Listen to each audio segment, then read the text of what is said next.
겠습니다. 죽은 자 가운데서 다시 살아나사 잠자는 자들의 첫 열매가 되셨도다. 사망이 한 사람으로 말미암았으니 죽은 자의 부활도 한 사람으로 말미암는도다. 아담 안에서 모든 사람이 죽은 것 같이 그리스도 안에서 모든 사람이 삶을 얻으리라. 그러나 각각 자기 차례대로 되리니 먼저는 첫 열매인 그리스도요, 다음에는 그가 강림하실 때에 그리스도에게 속한 자요. 같이 봅니다. 그 후에는 마지막이니 그가 모든 통치와 모든 권세와 능력을 멸하시고 나라를 아버지 하나님께 바칠 때라. 아멘. 있습니다. 그 대학에 들어가기를 꿈꾸는 많은 젊은이들이 있습니다. 그 옥스포드 대학에 입학을 하는 그 입학식 날에 한 젊은 사람이 희망에 부풀어서 그 입학식에 참여를 했습니다. 옥스포드 대학교 총장님이 그 신입생 학생에게 물었습니다. 학생은 이 대학에 왜 들어왔지? 예, 저는 이 학교를 졸업하고 훌륭한 직장을 얻기 위해서 왔습니다. 그래. 그럼 학생이 훌륭한 직장을 얻으면 무엇을 할 것인가? 그때는 제가 예쁜 배우자를 만나가지고 결혼을 하겠죠? 그래. 결혼을 해서 그럼 새로운 신혼 살림을 차리겠군. 그 다음에는 뭘 하지? 직장 생활을 계속하면서 아들, 딸을 낳으면서 집도 한 채 사고 그렇게 하겠죠? 아, 그렇게 했군. 그 다음에는 어떻게 되는가? 그러면서 이제 나이가 들어서 저도 리타이어를 하게 되겠죠? 그래, 그렇게 되겠군. 그러면 은퇴를 한 다음에 자네는 어떻게 되는가? 그렇게 살다가 언젠가는 죽겠죠. 그래, 젊은이 묻겠네. 젊은이는 지금 죽으려고 이 학교에 들어왔는가?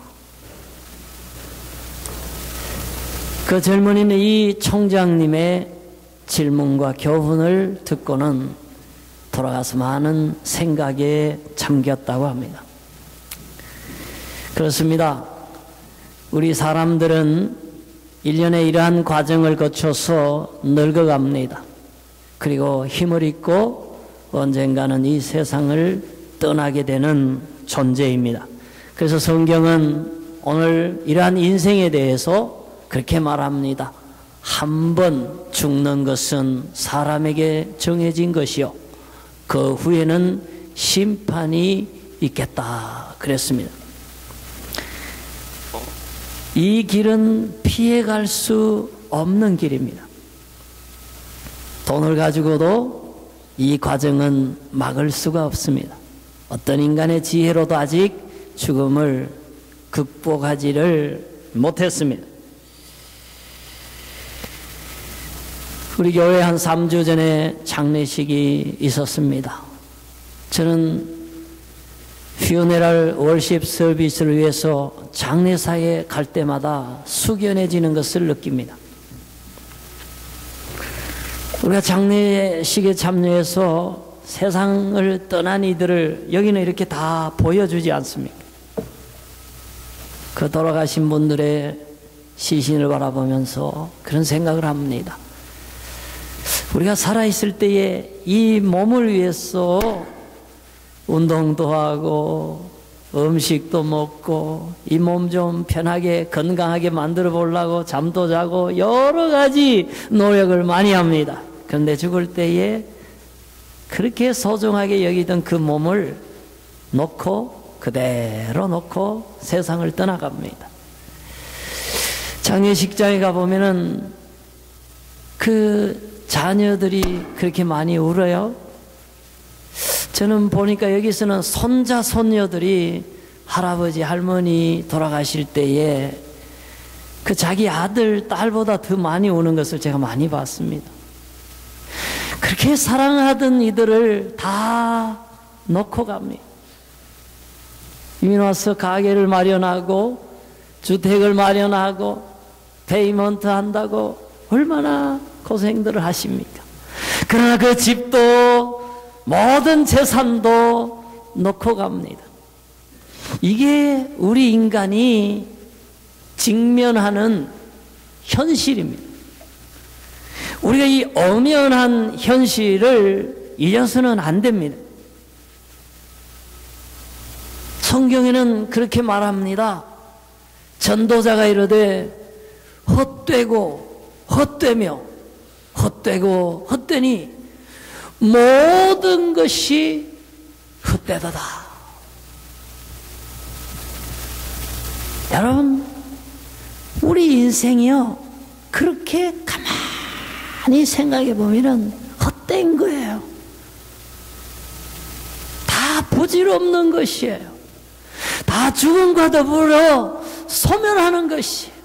내가 애써서 간절히 염원하면서 땀 흘리고 고민하고 이루어 놓았던 모든 것들이 결국은 우리 손을 떠나갑니다. 더 정확히 말하면 내가 모든 것을 놓고 죽음의 관문을 통해서 상실하고 만다 하는 것입니다. 그래서 우리 인간은 이 죽음의 문제를 극복하지 못하면은 희망이 없는 존재자들입니다. 우리가 죽은 다음에 어떠한 삶이 존재하지 않으면 우리는 동물보다도 더 허무한 존재입니다. 차라리 강아지들은 영생에 대해서 고민하지 않습니다. 죄에 대해서 고민하지 않습니다. 가치의 문제에 대해서 고민하지 않습니다. 내가 왜 살아야 되는지, 내가 어디에서 왔는지 그런 철학적, 종교적 고민이 없습니다. 차라리 그냥 먹고 그냥 새끼 낳고 살다가 죽는 것으로서 어떻게 보면 허무의 문제를 극복하지 못한 인간들보다 강아지나 사슴이나 토끼나 양들이 더 행복할 수도 있다 하는 것입니다. 그러면 바로 그 점을 성경에서 얘기하는 거예요. 영성의 문제를 해결하지 못한 사람, 정말 진리의 문제, 죄의 문제, 죽음 다음의 문제를 해결하지 못한 사람이 어떤 사람인가? 다 헛되고 헛돼서 바람을 잡으려고 하는 것과 같은 그런 허허로운 삶이 인생이다.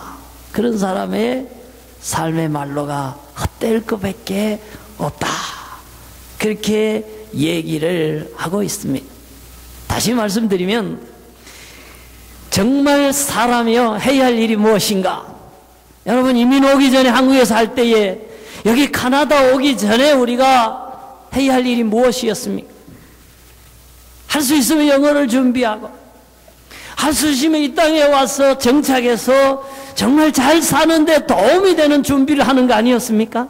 학생 같으면 공부를 열심히 하고 또 여러 가지 여기 와서 필요한 생활에 필요한 것들을 준비하는 것이었으면, 마찬가지로 우리가 이 땅에서 다음 생애를 준비한다는 것, 더 정확히 말해서 이 죽음의 문제를 해결하고 영원한 삶, after death, 죽음 이후에 시작되는 영원한 삶에 대한 보장을 갖는 것, 이것이 바로 이 생에서 우리가 해야 할 일이고 정말 급선무입니다. 중요한 일입니다. 그 문제가 해결되지 않는 동안에 우리 인간은 계속 헛됨 속에서 허무와 외로움과 죽음의 공포 속에서 계속 인간은 정말 절망 속에서 살아가게 될 것입니다. 그래서 오늘은 의미 있는 날입니다. 왜냐하면 죽음을 깨버리신, 사망의 권세를 물리치시고 생명으로 부활하신 예수 그리스도가 오늘 주인공이 되시기 때문입니다. 여러분, 부활절은 오직 기독교에만 있습니다. 예수님은 무덤이 없습니다. 무덤이 있다면 부활하시고 남은 빈 무덤만 예루살렘에 있습니다. 예수께서 사망을 이기셨다는 것이 왜 우리에게 의미가 있는가? 그것은 오늘 우리가 성경을 읽었지 않습니까? 그리스도가 첫 번째 열매고 그리스도를 믿는 모든 사람이 그리스도처럼 부활할 수 있게 되기 때문입니다. 그래서 예수 그리스도의 부활은 기념되어져야 하고 인류의 대역사적인 사건이고, 오늘 우리들에게 죽음의 문제에 직면하여 절망하고 허물을 느끼는 모든 인생들에게 궁극적인 소망과 희망을 안겨주는 사건입니다. 주인공입니다. 그래서 이 부활절은 오늘 우리에게 특별한 의미를 가지고 다가오는 것입니다. 예수님께서 사람들에게 그렇게 가르쳤습니다. 만약에 집도 사고 자동차도 사고 지기도 얻고 말이죠, 모든 세상에서 부귀영화를 다 가졌는데 쥐가 죽으면 뭔 소용이 있냐, 이런 내용을 산상수훈에서 마태복음에서 그렇게 말씀하셨습니다. 그래서 목숨보다 귀한 게 없다 그러면서 예수 그리스도 안에 바로 영원한 목숨이 지속된다는 것을 말씀하셨어요. 죽은 나사로의 무덤에 가셔서 그렇게 말씀하셨어요. 내가 부활이다, 내가 생명이다, 나를 믿는 자는 영원히 죽지 않는다, 그리고 죽은 자도 내가 다시 살린다, 그렇게 얘기를 했을 때에 많은 사람들이 비웃었습니다. 아니, 자기가 어떻게 죽은 자를 살리나? 어떻게 자기를 믿는 자가 다시 살아날 수 있다고 감히 얘기를 하나? 그렇게 비웃었습니다. 그러나 그들 비웃는 무리들이 보는 앞에서 무덤에 있는 죽은 나사로, 이미 나으려야 된 냄새나는 그 썩은 나사로를 향해서 나사로야 나오너라 외쳤습니다. 그때 그 나사로가 일어나서 걸어서 사람들에게 나왔습니다. 그때 많은 사람들이 너무너무 놀랐습니다. 왜? 죽은 자가 살아났으니까, 예수의 말 한마디로 살아났으니까.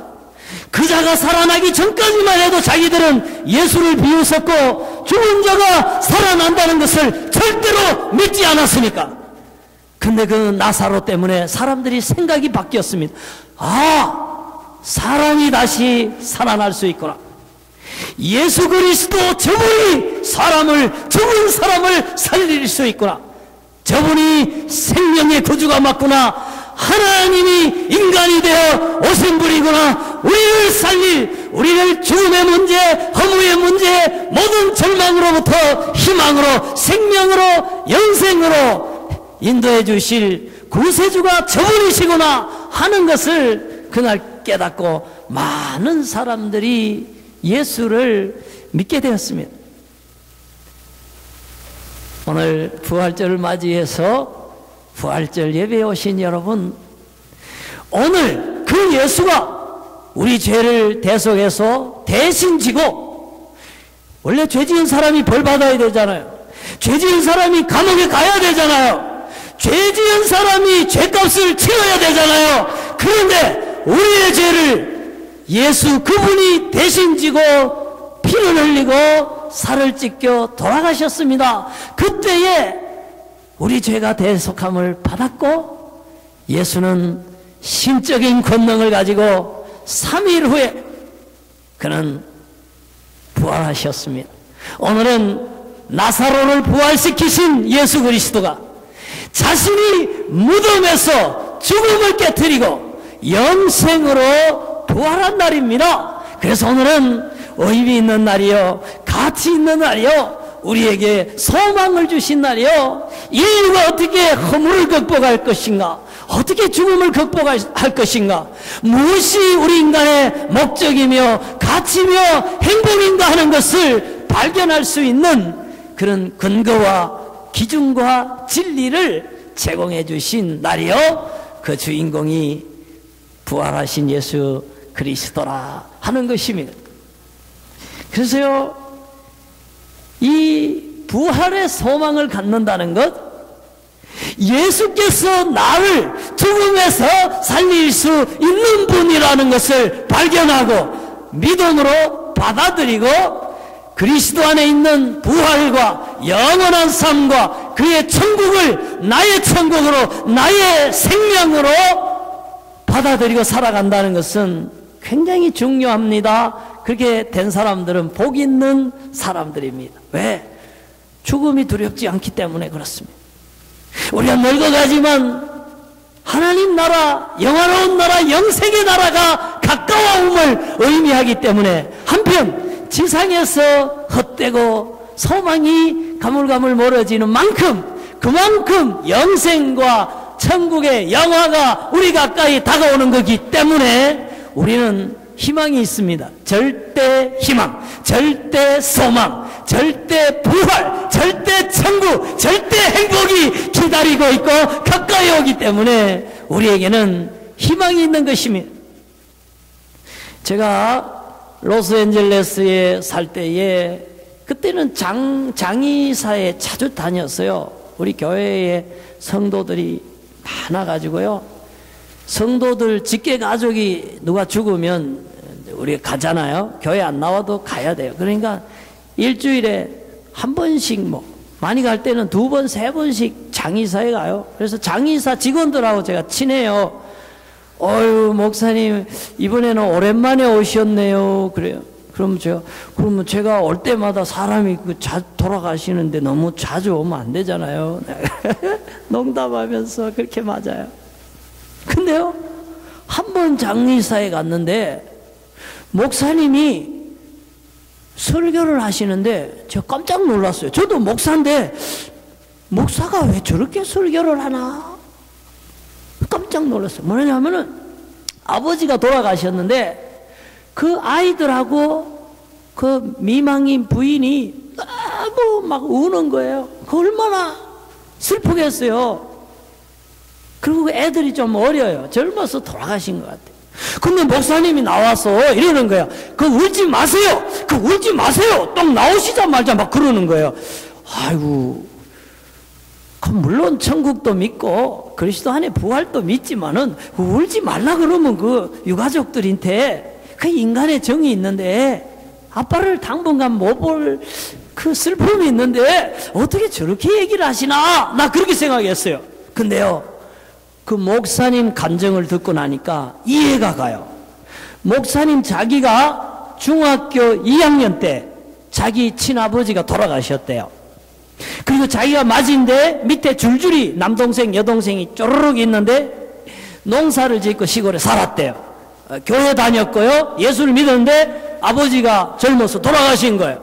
그러니 그 엄마가요, 이 어린 것들을 데리고 농사를 어떻게 지으며 남편 없이 어떻게 살아갈까 생각하니까 너무 눈물이 나고 슬프니까 방바닥을 막 치면서 막 울었대요. 어머니가 우니까 자기도 따라서 막 울었대요. 근데 그때는 시신이 장의사에 있는 게 아니고 방에 있었어요. 방에 이래 있는데 막 울고 있는데 돌아가신 지 하루 지났어요. 만 하루가 지났는데 세상에 아버지가 벌떡 살아난 거예요.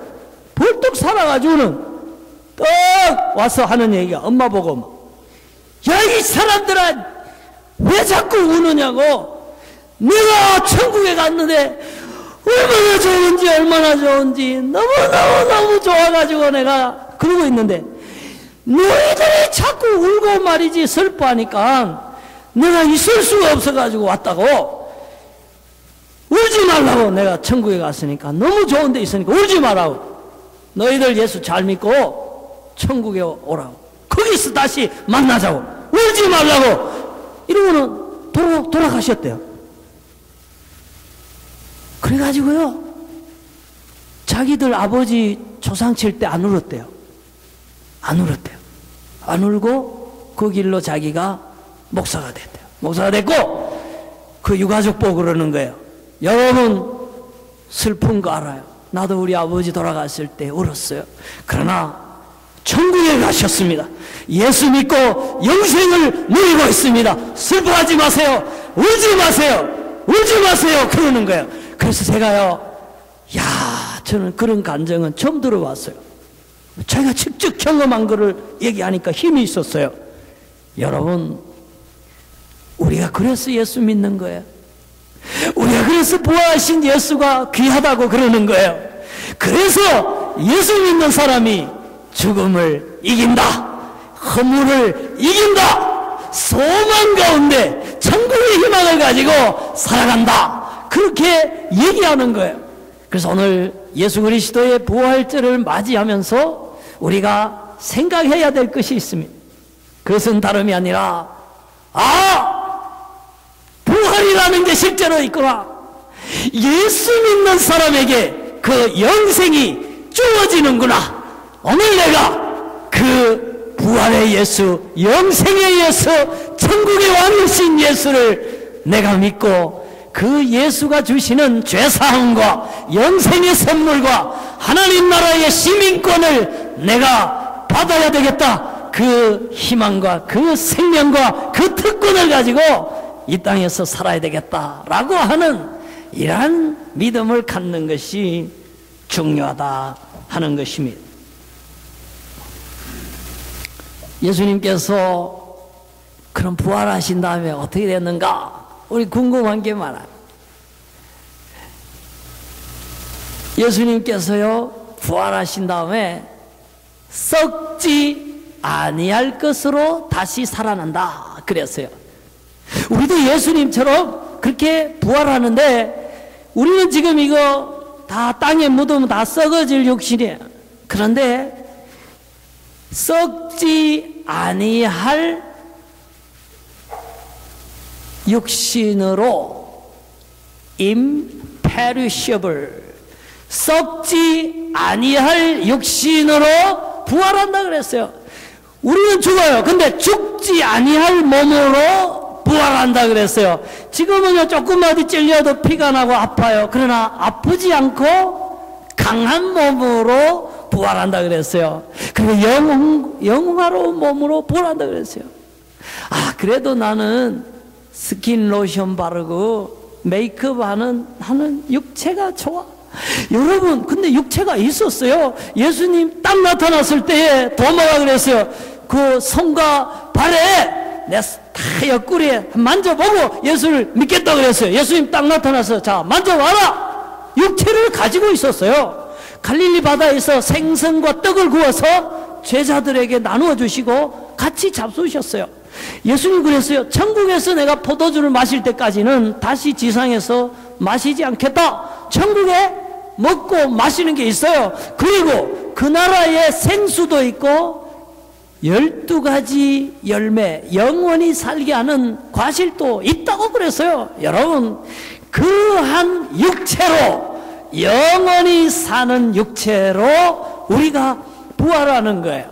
그리고 예수님요, 사람들이 모였을 때 나타났다가 문을 다 닫아놨어요. 문 열고 오신 게 아니에요. 갑자기 짠, 4차원적인 그러한 형상으로 특별한 부활체로 신비한 몸으로 나타나시고 사라지시고, 금방 제자들에게 있었다가 금방 막달라 마리아에게 보이셨다가 9마일 떨어진 엠마오에 갑자기 1시간 만에 나타나시는, 시간과 공간을 초월하는 특별한 영체를 가지고, 부활체를 가지고 부활하셨습니다. 바로 그 몸을 우리도 갖게 될 것이라고 그랬습니다. 언제? 마지막 나팔 소리에, at the last trumpet, 천사장의 나팔 소리가 울릴 때에 우리도 혼연히 변화하는데, 그리스도처럼 영화로운 몸으로, 썩지 않을 몸으로, 강한 몸으로, 초시간 초공간적인 몸으로, 그러나 볼 수 있고 만질 수 있고 이렇게 먹을 수 있는 그런 신령한 몸으로 부활할 수 있다 그랬어요. 그러한 희망이 주어진 날이 부활절입니다. 그러한 소망을 가진 사람이 그리스도인입니다. 그래서 오늘 이 부활주일은 의미 있습니다. 이 부활의 주인공인 예수님은 축하받을 만합니다. 그리고 그 부활의 소망, 영생의 소망, 천국의 영화는 누릴 만하고 가질 만합니다. 장려할 만합니다. 여러분, 그래서 여러분을 초청했습니다. 오늘 우리가 이 부활의 진리, 영생의 진리, 구원의 진리를 전하고 듣고 있는 것입니다.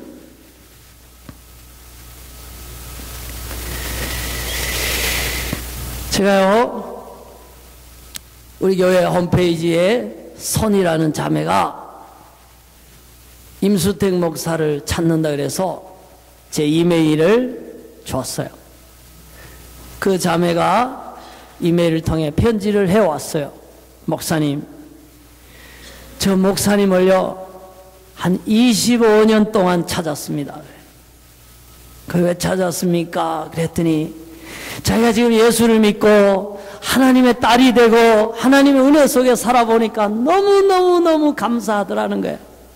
근데 자기가 어떻게 예수를 믿게 됐는가 생각해 보니까 요만한 초등부 어린이 때에 경주의 그 성광교회 앞을 지나가게 됐는데, 그때는 우리 전도사님일 때인데, 어린이 담당할 때인데 이렇게 웃으면서 교회 오라고 그랬대요. 그래가지고 그 미소에 이끌려서 임전도사를 따라서 교회에 들어갔대요. 그게 계기가 돼서 예수를 믿게 됐대요.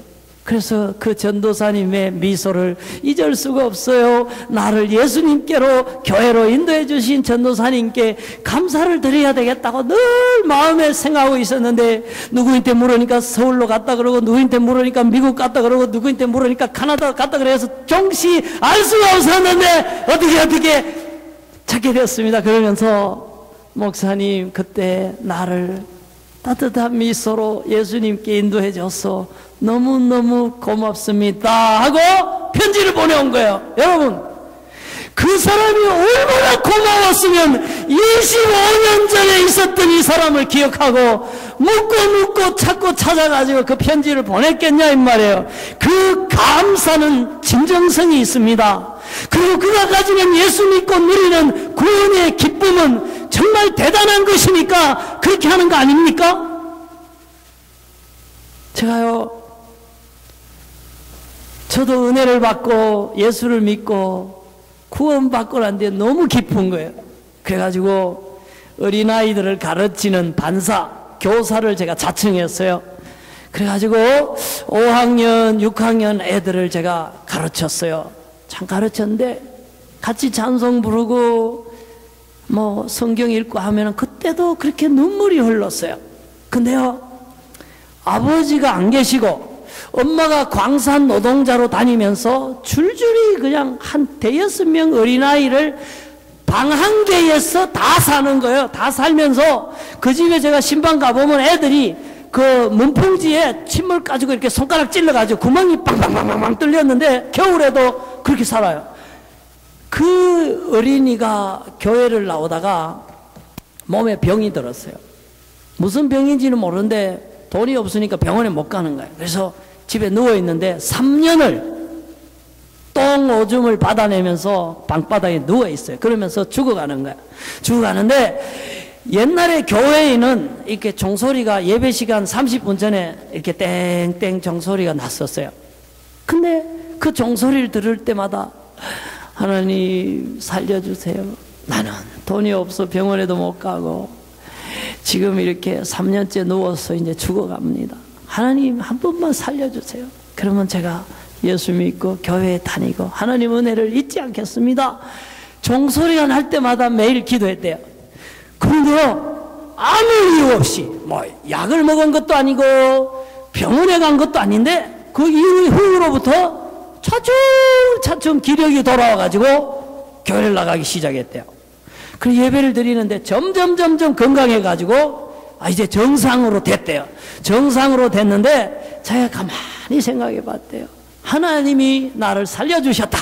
하나님 내 기도를 들어주시고 건강을 주셨다. 야, 하나님 은혜가 감사하구나. 근데 내가 저 종소리를 들을 때마다 하나님을 생각하고 교회를 생각하고 예배를 드려야 되겠다고 생각하고 기도를 하게끔 나에게 신앙을 심어준 분이 누군가 생각해 보니까 국민학교 다닐 때 초등학교 어린이 때에 나에게 그 가르쳐 주신 선생님, 임 선생님이 너무 고맙더라는 거예요. 그래가지고 그 이사 갔어요. 제가 다른 도시에서 전도사하고 있을 때 물어서 찾아서 왔더라는 거예요. 여러분, 복음만에 건강하게 하는 능력이 있습니다. 하나님의 사랑과 신앙 안에 문제가 해결되는 열쇠가 있습니다. 그래서 우리가 예수를 같이 믿읍시다. 하나님의 신앙 안에 살아갑시다. 이렇게 얘기하는 거예요. 왜? 인간이 해결해야 하나? 해결할 수 없는, 직면에서 더 이상 나아갈 수 없는 견고하고 높은 장애물이 나를 막고 있을 때에 하나님이 나를 독수리처럼 업어 장애물을 넘어서 새로운 건강으로, 새로운 학교로, 새로운 직장으로, 새로운 희망찬 인생으로 인도하시는 역사가 그리스도 안에 있기 때문입니다. 제가 대구에서 부목사 할 때에 우리 교회에, 그러니까 예수는 잘 안 믿어요. 부인은 신앙이 있는데 그냥 결혼만 했기 때문에 교회 예수 믿어야 딸 준다 그래가지고 예수 믿겠다 그러고 결혼했는데 신앙은 없어요. 부인 따라 그냥 왔다리 갔다리 하는 그런 이범락이라는 사람이 있었어요. 우리 그 경상도 말로 범내기라 그래요. 범내기. 근데 그분이요, 그 타고난 재산이 한 10억쯤 되었어요. 그 당시 10억이면 큰 돈이에요. 근데 그거를요, 주식한다고 여기저기 막 하다가 다 날려버렸어요. 다 이제 날려버리고요. 제가 물어봤어요. 얼마 남았나? 그러니까 5천만 원 남았다 그러더라고요. 그리고 이것도 지금 계속 내려가고 있대요. 그래서 제가 학생부 수련회 갈 때에 좀 도와달라 그러면서 사람을 데리고 왔어요. 그 사람은 시간이 많으니까요. 3박 4일 동안 같이 있으면서 내가 얘기했어요. 범락 형제님, 그 돈 다 없어집니다. 이제 정권 그만하세요. 그리고 그 사람이 그때 20대 후반이에요. 젊은 사람이 평생을 일해가지고 산다는 것은 일이 안 됩니다. 좀 땀 흘리고 일을 하면서 돈을 벌어야지 이래 해서는 안 됩니다. 또 실패했고. 그러니까 더 날리기 전에 요걸 가지고 땀 흘리면서 일하면서 한번 살아보세요. 근데요, 그게 그렇게 힘든가 봐요. 그걸 몇 달을 고민하다가요, 결정했어요. 그래요. 정권에서 실패한 거 내가 인정합니다. 그리고는 조그마한 구멍가게 슈퍼마켓을 하나 열었어요. 근데요, 이 사람 결심이 대단해요.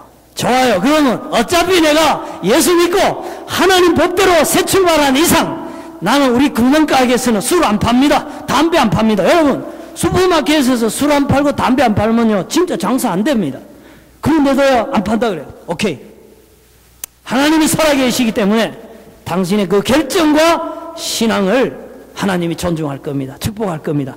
어렵더라도 그 신앙을 견지하세요.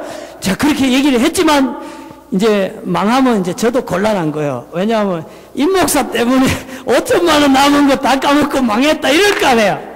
저도요, 계속 기도하는 거예요. 하나님, 저 이범내기 형제 잘 되게 해주세요. 저거 망하면 나도 망합니다. 하나님 잘 되게 해주세요. 계속 기도하는 거예요. 근데요, 뭐라냐면, 목사님, 우리 구멍가게 바로 10m 옆에 농협 직판장이 큰 거 하나 생겨가지고 막 물건을 산더미처럼 사놓고 막 박앤세일로 막 때립니다. 막 이러는 거예요. 야, 마치 하나님이 안 계시는 것처럼 보였어요. 그러나 제가 그랬어요. 범락 형제님, 하나님이 우리의 믿음을 시험하는 것 같습니다. 어차피 우리는 하나님으로 승부하기로 했으니까 기죽지 말고 하나님의 역사를 기대하고 믿고 기도하고 계속 나갑시다 해서요, 그분이요 운전하고 가다가 자기도 걱정되니까 차 길가에 세우고는 기도하는 거예요. 하나님 살려주세요. 하나님 도와주세요. 하나님, 난 내 힘으로는 이 농협 직판장을 이길 수 없습니다. 이 구멍가게 술 안 빨고 담배 안 빨고 어떻게 돈을 법니까? 하나님 살려주세요. 도와주세요. 기도를 하는데요, 하나님이요 정부미 그거 도매하는 그 라이센스를 받게 하셨어요. 그래가지고 쌀 판매를 하는데요, 세상에 그게요 막 요즘 말로 쉬운 말로 대박이 터진 거예요. 한마디로 헐 대박 뭐 그런 게 터진 거예요. 그래가지고 그 사람이요 대구 직할시 전체에 두 번째로 쌀을 많이 공급하는 사람이 됐어요. 그래가지고 몇 년 안에요 완전히 돈박스에 올라간 거예요. 그때 제가 미국 유학을 가게 됐어요. 그랬더니 딱 와가지고 이 범락 집사가 됐을 때 그때는 목사님 모든 유학 비용을 제가 되겠습니다. 딱 이렇게 나온 거예요. 뭐 될만하지, 또 나도 한 것도 있고. 근데 제가요 거절했습니다. 왜? 그 사람 돈을 믿고 나는 미국 가고 싶지가 않았습니다. 그 사람을 축복하신 살아계신 하나님을 나도 믿고 그 주님과 함께 나 미국 가고 싶었기 때문에, 그래서 저 안 받습니다 하고 갔어요. 미국에서 고생하면서 빡빡 끼면서 얼마나 후회를 했는지 모르지만 그래도 저는 그 결정에 대해서 후회한 적이 없습니다. 진실로. 근데 작년에 가서 제가 안부를 물어봤어요. 제가 전화 안 했어요. 전화하면 또 뭐 이렇게 돈 들고 올 것 같아서 전화 안 하고 그 교회 출신 내 제자한테 물어봤어요. 이 범락 집사가 잘 있냐 물어보니까 이 범락 집사가 아니고 장로입니다 그래요. 장로 되고 잘하냐 네. 그랬더니 야 잘합니다. 너무 잘합니다. 교회 버스도 그분이 샀고요. 1년 그 공동의회 때 재정 결산을 하면 전체 교회에 250명 교인이에요. 전체가 헌금한 수입 중에 그 사람이 헌금한 게 절반이 넘다 그래요. 혼자서. 야 그래 그러면 믿음으로 잘 사는가 보다. 제가요 그렇게 생각하고 감사하면서 돌아왔습니다. 여러분 오늘 제가 이런 얘기하는 이유가 있어요. 왜 우리가 예수를 믿는가? 왜 우리가 그리스도를 얘기하는가? 그리스도 안에서만 죽음의 문제가 해결됩니다. 그리스도 안에서 죄사함이 있고 그리스도 안에서 영생이 있고 그리스도 안에 영화로운 낙원과 천국이 오직 유일하게 주어지기 때문에 그리스도를 얘기합니다. 그리고 그리스도 안에 생명을 얻은 사람, 구원을 얻은 사람이 얼마나 고마운지 얼마나 행복한지 25년 전에 잊혀진 사람을 찾아서 감사한 이유가 그 구원의 기쁨과 감격 안에 있기 때문에 그 얘기를 하는 것입니다. 예수 안에 건강이 있고 예수 안에 생사 화복이 다 들어있습니다. 사랑하는 성도 여러분, 하나님이 그거 한번 읽어보셔요. 한국말로 한번 읽어보셔요. 시작. 하나님이 세상을 이처럼 사랑하사 독생자를 주셨으니 이는 그를 믿는 자마다 멸망하지 않고 영생을 얻게 하려 하심이라. 우리 영어권에서도 한번 읽어봐요. For 시작.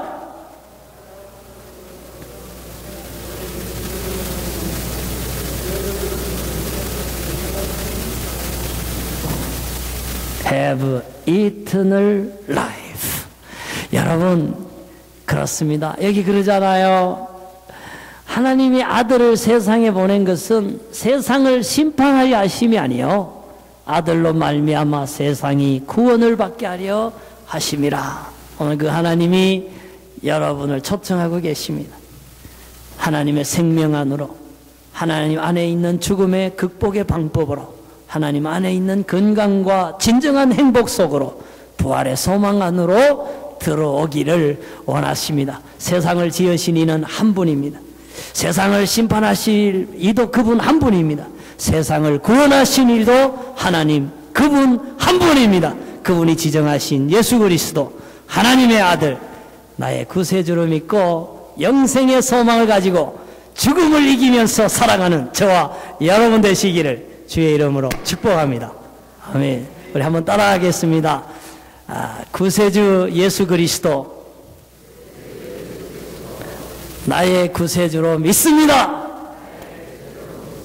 내 마음에 오시옵소서. 내 인생에 오시옵소서. 부활의 소망으로 살게 하옵소서. 예수님 이름으로 기도합니다. 아멘.